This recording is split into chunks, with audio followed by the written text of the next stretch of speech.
ইমাম আবু হানিফা রাহিমাহুল্লাহর একটা ঘটনা শোনাই আপনাদের। একবার তিনি এক ব্যক্তির ঘরের সামনে গিয়ে রোদে বসেছিলেন। এক ব্যক্তি দেখে বললেন, "হযরত আপনি ছায়ায় এসে বসুন।" তিনি বললেন, "আমি এই ভাইয়ের কাছে কিছু টাকা পাই।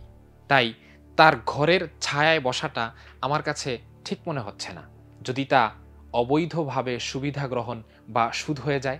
কারণ হাদিসে তো এসেছে যেই ঋণের বিনিময়ে কোনো প্রকার সুবিধা গ্রহণ করা হয় সেটা সুদ হয়ে যায়।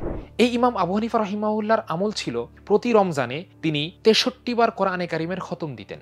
দিনে ১ খতম, রাতে ১ খতম এবং তারাবিহের সালাতে আরও ৩ খতম কোরআনে কারিম তেলাওয়াত করতেন। এছাড়া বাকি ১১ মাসের আমল ছিল তিনি রাতভর তাহাজ্জুদ নামাজ আদায় করতেন। তাহাজ্জুদের প্রসঙ্গ যেহেতু এলোই, একটা হাদিস শোনাই আপনাদের। নবীজি সাল্লাল্লাহু আলাইহি ওয়াসাল্লাম বলেন, "তোমরা রাত জেগে আমল ইবাদতে অভ্যস্ত হয়ে ওঠো। কেননা তাতে রয়েছে ক্ষমা লাভের অপার ঘোষণা এবং শরীরকে রোগমুক্ত করার অব্যর্থ চিকিৎসা।" পটিয়া মাদ্রাসার মুহাদ্দিস শেখ মুফতি শামসুদ্দিন জিয়া খুব চমৎকার একটি কথা বলেছেন এ বিষয়ে। তিনি বলেন, ৫ ওয়াক্ত নামাজ তো কমবেশি অনেকেই পড়তে পারে। কিন্তু তাহাজ্জুদ পড়ার সুযোগ একমাত্র তারাই পায় যাদের ডাক শুনতে আল্লাহ পছন্দ করেন এবং যাদের দোয়া আল্লাহ কবুল করতে চান।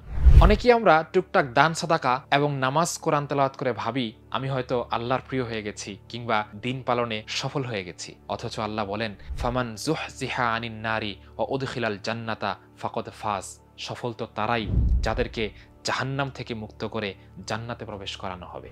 আমি কি আদৌ এই নিশ্চয়তা দিতে পারি যে আমি এই শ্রেণীর অন্তর্ভুক্ত হয়ে গেছি? আমরা কেউই হয়তো এই নিশ্চয়তা দিতে পারবো না। তবে হ্যাঁ, যদি আমার আমল ইবাদতে ইখলাস থাকে এবং আমার অন্তর পরিশুদ্ধ থাকে, তাহলে হয়তো আমি সেই আশা পোষণ করতে পারি যে পরকালে আল্লাহ আমাকেও জাহান্নাম থেকে মুক্ত করে জান্নাতের অধিবাসী বানিয়ে দেবেন।